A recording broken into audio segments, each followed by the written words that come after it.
Welcome to the Banker Lamp. Please enjoy the video. You begin by choosing semantics.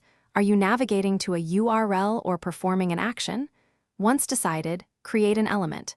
If navigation, write a href equals/target and give it a class for styling. If you must use a button for navigation, nest an anchor visually or handle click to change location. Make sure accessibility is considered. Use role equals button and tab index where needed. Save and open the page to confirm the element appears and is selectable with keyboard. Now implement the interaction. If you used an anchor, ensure href points to the destination and optionally set target equals blank and rel equals nupener.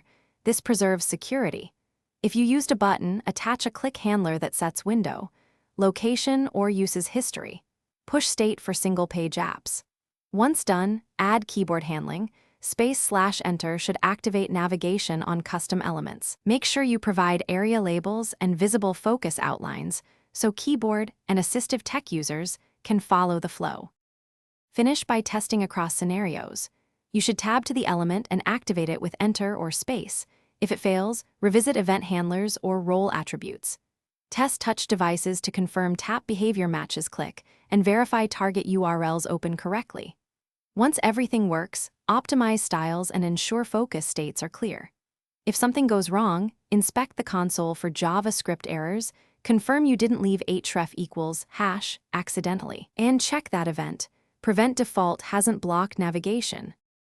Thanks for watching. If this was helpful, leave a like and consider subscribing. See you next time.